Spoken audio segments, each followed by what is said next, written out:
কোরআন শরীফে প্রথম ফরজ নাই। প্রথম ফরজ দিয়ে সমস্ত ফরজ আদায় করতে হয়। প্রথম ফরজ কোরআন শরীফে না থাকলে সমস্ত ফরজ কি দিয়ে আদায় করবে?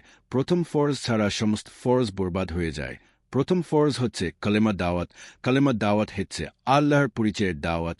আল্লাহর পরিচয়ের দাওয়াত হচ্ছে বিশ্বাসের দাওয়াত। বিশ্বাসের দাওয়াত হচ্ছে ইমানের দাওয়াত। ইমানের দাওয়াত হচ্ছে পৃথিবী ভাঙার দাওয়াত। পৃথিবী ভাঙার দাওয়াত হচ্ছে প্রত্যেক জগৎ থেকে একটা করে সৃষ্টিত্ব ভাঙার। পৃথিবী ভাঙলে আল্লাহর পরিচয় পাওয়া যায়।